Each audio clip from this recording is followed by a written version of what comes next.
না আমরা numeric number পড়েছি, নাম্বার সিস্টেম পড়েছি। যদি কেউ পড়ে না থাকো তাহলে একটা গোটা সিরিজ আছে, দেখে নিও। ছোটো ছোটো জিনিস মনে রাখতে পারলেই নাম্বার সিস্টেম পুরো কমপ্লিট। এবার আমরা যেটা পড়বো সেটা হচ্ছে বীজগণিত। আমরা একটা বীজগণিত পড়ে নেবো, বা অ্যালজেব্রা। আমরা একটা বীজগণিতটাকে সুন্দর করে পড়ে নেবো। এটাও খুব ছোটো ছোটো জিনিস, যদি মনে রাখতে পারি তাহলে খুব সোজা। তার আগে নাম্বার সিস্টেমটা একটু দেখে নিও। ওটা না দেখলে বীজগণিতটা বোঝাটা বুঝতে পারবে, কিন্তু একটু অসুবিধা হবে। তো ঠিক আছে, আমরা শুরু করি, বীজগণিতটা শুরু করি। একটা নাম্বার প্রথম আমরা জেনে নিই যে একটা নাম্বার আর একটা ভ্যারিয়েবলের মধ্যে পার্থক্য কী। ভ্যারিয়েবল কাকে বলে? ভ্যারিয়েবল বলে এ, বি, সি, ডি, বা এক্স, ওয়াই, বা আলফা, বিটা, গামা, হ্যাঁ, ইটা। তো প্রত্যেকটা জিনিসকে আমরা এই ধরনের জিনিসগুলোকে, ধরো আমরা ছোটোবেলাতে ক, খ, এরকম এরকম তো দেখেছি না, ক, খ, গ, ঘ, এগুলো দেখেছি। তো এই যা আমরা মানে এরকম বলেছি যে ধরে নিই এক্স, এক্সের মান কত আমাদের বার করতে হবে। এক্সটা কিন্তু নিজে বলছে না যে আমি এত। যেমন আমি যদি বলি 2, তাহলে আমি জানি 2টো আপেল, বা 2টো বেদানা, বা 2টো মানে যা কিছু 2টো, বা 3। আমরা কিন্তু স্পেসিফাই করছি নাম্বারটাকে। আমরা স্পেসিফাই বলছি এটা 3টে, এটা 2টো। আমরা স্পেসিফাই করছি 3.2। কিন্তু আমি যদি বলি এক্স, তাহলে এক্সটা কত আমরা কিন্তু বলতে পারছি না, বা আমরা বলছি না। আমরা পরবর্তীকালে অঙ্ক করে এক্সের মান বার করছি যে এক্স এখানে 3। যতক্ষণ না 3 কথাটা বলছি ততক্ষণ কিন্তু এক্সের ভ্যালুটা কিন্তু আননোন থেকে যাচ্ছে।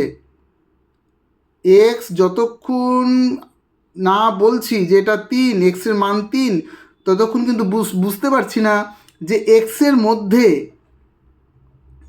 মধ্যে কোন ভ্যালুটা স্টোর আছে।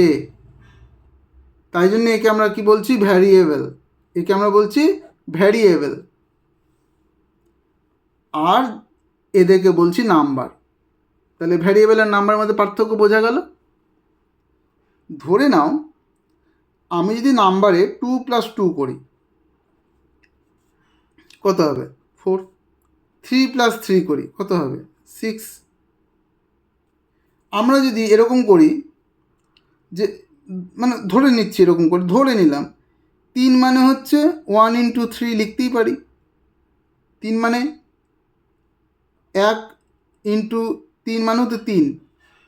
ফলে 3, যে আমি যদি 3 + 3 লিখি, তাহলে তো আমি লিখতেই পারি যে 1 × 3 + 1 × 3। একটা 3 এর জন্য 1 × 3, আর একটা 3 এর জন্য 1 × 3। তাহলে কত হবে?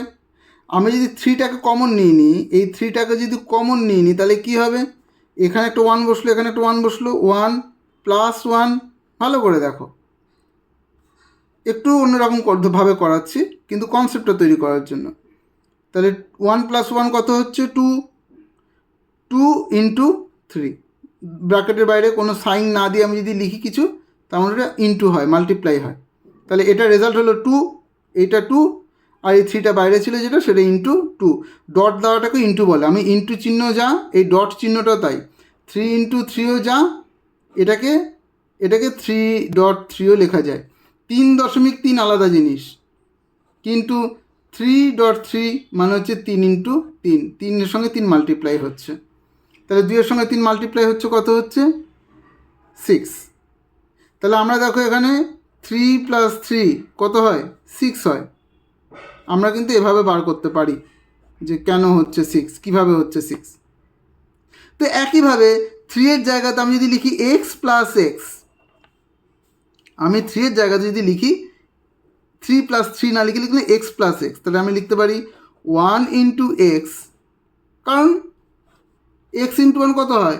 1-এর সাথে যা যোগ করবে সেটাই থাকবে, x। তাহলে 1 × x + 1 × x, এই x-এর জন্য 1 × x, এই x-টার জন্য 1 × x। তাহলে কত হচ্ছে? আমি x কমন নিয়ে নিলাম, 1+1 পড়ে থাকলো, তাহলে কত হলো x into two, x into two মানে কত 2x, তাহলে এক্স প্লাস এক্স কত হচ্ছে 2x, x plus x 2x, তাহলে Y plus Y 2x 2y।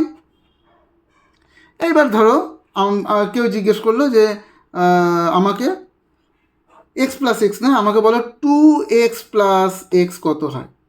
খুব সোজা, 2x প্লাস এক্স কত লিখতে পারবো 2 into x plus 1 into x, এই এক্সের জন্য 1 ইন্টু এক্স আর 2xের জন্য 2 ইন্টু এক্স, তাহলে কত হচ্ছে এক্স কমন চলে গেল, 2 আর 1 এদিক থেকে 2 এলো প্লাস সিং 1,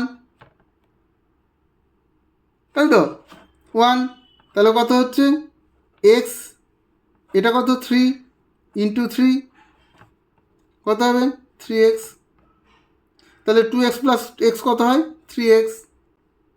এইভাবে আমরা জিনিসগুলোকে হিসাব করি। মনে করো আমরা এখানে আরও কয়েকটা অঙ্ক করি, যেমন ধরো 4x প্লাস 7x কত হবে, 4 কমন গেল, এই 4 আর 7 থাকলো, এক্স কমন গেল।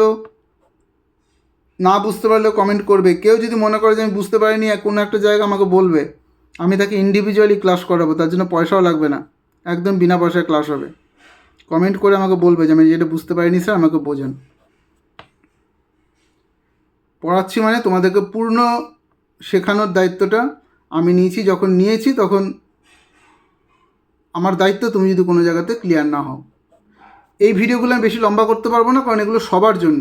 কেউ যদি স্পেসিফিক্যালি কিছু জানতে চাও, কোনো কনসেপ্ট তৈরি করতে চাও, আমাকে ফোন করবে বা আমাকে কমেন্ট করবে। 3x প্লাস 8x কত হচ্ছে, 3 আর 8 যোগ করলে 11 আর x 11x। 4x plus 4x কত হচ্ছে 4 প্লাস 4, কারণ আমরা জানি লাস্টে 4 প্লাস 4 হবে, x কমন চলে যাবে, তাহলে 4 প্লাস 4 কত হচ্ছে 8x। যদি আমাদের বলে যে 12x প্লাস 0.79x কত হবে 12.79x, এটাই উত্তর হবে। তাহলে বোঝা গেল এক্স মানে আমার রাশিটা সেম হতে হবে, এক্স একটা রাশি, এক্সকে আরেকটা ভাষায় কী বলা হয় রাশি, ভ্যারিয়েবল। আমার ভ্যারিয়েবলটা সেম হতে হবে, আমার রাশিটা সেম হতে হবে, কোএফিসিয়েন্টটা আলাদা হলেও চলবে। কোএফিসিয়েন্ট কাকে বলে, যদি আমি লিখি যে x plus x equal to 2x হয়, এই এক্সটাকে বলা হয় কি ভ্যারিয়েবল, বা এক্সটাকে কী বলা হয় ভ্যারিয়েবল, বা কী বলা হয় রাশি, বাংলাতে বলা হয় রাশি। আর এই টুটাকে কী বলা হয়, টুটাকে বলা হয় কোএফিসিয়েন্ট, কোএফিসিয়েন্ট বা সহগ, বা সহগ। তাহলে 4xের সহগ কোন, 4x যদি লিখি 4টা হচ্ছে সহগ বা কোএফিসিয়েন্ট, এক্সটা হচ্ছে ভ্যারিয়েবল বা রাশি। তাহলে আমার রাশিটা সেম হতে হবে, কোএফিসিয়েন্ট আলাদা হলেও চলবে। কোএফিসিয়েন্ট কী হবে না, কোএফিসিয়েন্ট একে অপরের সাথে যোগ হয়ে যাবে আর রাশিটা রাশির জায়গায় থেকে যাবে, তাই তো। বেশ, ধরো আমার কাছে 4x প্লাস 3y আছে, তাহলে কী হবে, কিছুই হবে না, আমি কিছুই করতে পারবো না, কারণ এর রাশি আলাদা, এটা রাশি আলাদা। কাজে কোএফিসিয়েন্টগুলো একে অপরের সাথে যোগ বিয়োগ কিচ্ছু করতে পারবো না, এখানে কিচ্ছু করার নেই, এখানে 4x আর প্লাস 3y ছাড়া আর কোনো উপায় নেই, আমাকে এটাই লিখতে হবে। যদি বলে 4x plus 3y minus x plus x, তাহলে কত হবে, তাহলে আমরা লিখতে পারবো এই এক্স আর এই এক্সটাকে যোগ করে দেবো, তাহলে কত হবে 4x, কী করে হলো সরি দুটো এক্সকে আমি যোগ করতে পারবো, তাহলে কী করে হবে, এক্সের জায়গায় আমি কী লিখতে পারি 4x প্লাস 3y, আর এক্সের জায়গায় আমি লিখতে পারি 1x।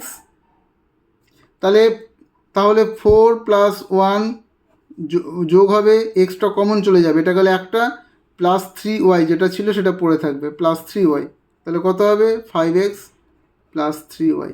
ব্যাস, এটা আর কিছু করা যাবে না, কারণ রাশি দুটো আলাদা হয়ে গেল, কোনো কিছু যোগ বিয়োগ করার কিছু নেই, শুধু যোগ আর বিয়োগের ক্ষেত্রেই কিন্তু, ঠিক আছে। এবার বিয়োগটাও দেখে নিই, বিয়োগ কী বলছে, বিয়োগ কিছুই না, 4x প্লাস মাইনাস 3y, এটাকেই বিয়োগ বলছে, বা 4x মাইনাস প্লাস 3y, এটাকেই বিয়োগ বলছে। যদি এরকম হতো যে 4x মাইনাস 3y, তাহলে অ্যাকচুয়ালি কিন্তু আমরা এটা প্লাসে মাইনাসে কী হচ্ছে, 4x প্লাস 3y হচ্ছে। এটা কত হবে, এটা 4x মাইনাস 3y হবে। এটা প্লাসে মাইনাসে, এটাও প্লাসে মাইনাসে মাইনাস, 4x মাইনাস 3y। আমরা ফার্দার আর কিছু করতে পারবো না এই অঙ্কটাতে, কিন্তু জাস্ট দেখাচ্ছি মানে বিয়োগ কী করে করব। এবার যদি ধরো এরকম বললো যে 4x মাইনাস 2x, তাহলে কত, 4 মাইনাস 2, ওখানে 4 প্লাস থাকলে প্লাস হতো, কিন্তু এখানে 4x মাইনাস 2x আছে, তাই এখানে কী হবে, 4 মাইনাস 2x কমন, তাহলে 2x, এটাই উত্তর হবে। 3y minus y equal to 3 minus ওয়াইটাকে এখানে কী লিখতে পারি, 1 ইন্টু ওয়াই, তাহলে 3 মাইনাস ওয়াই চলে গেল ওয়াই, তাহলে 2y। যদি এরকম হতো যে 1y মাইনাস 3y, তাহলে কত হতো, 1 মাইনাস 3 ইন্টু ওয়াই, মাইনাস এখানে বড় তাই আগে মাইনাস সাইন যাবে, 2 মাইনাস 2y, এই হবে। বুঝে গেল? এবার ধরো আমাদের এরকমটা অঙ্ক দিয়েছে 4x plus 3y minus 5x plus y minus 11x plus 90y। যদি ওটা অঙ্ক থাকতো তাহলে কী হতো, অঙ্কটা কী করে করতাম, সমস্ত 4xগুলোকে এক জায়গায় নিয়ে আসো, 4x minus 5x minus 11x, ওয়াইগুলোকে এক জায়গায় নিয়ে এসো, 3y plus 3y plus 3y plus y plus 90y, তাহলে কত হবে, 4 minus 5 minus 11x plus 3, not 3y common গেল, তাহলে কী হবে, 3y এর জায়গায় 1y, 1 ইন্টু y, তাহলে 1 কমন যাবে, মানে 1 থাকবে, আর 9, তাহলে কত হবে, 4 আর 5 16, 5 আর 11 16, মাইনাস 5 মাইনাস 16, তাহলে 4 minus 16 x plus y into 3 আর 4 আর 9 13, তাহলে 13y, তার মানে হচ্ছে এটা মাইনাস 12x প্লাস 13y, এই উত্তর হবে। বা আমরা এটাকে ঘুরিয়ে এরকম করে লিখতে পারি সুন্দর লাগার জন্য, 13y মাইনাস 12x। ঠিক আছে, আমরা তাহলে এভাবে কিন্তু সরল অঙ্কগুলো করতে পারবো। অঙ্ক দেবে এরকম পরীক্ষায়, এরকমভাবে বুঝে করতে হবে।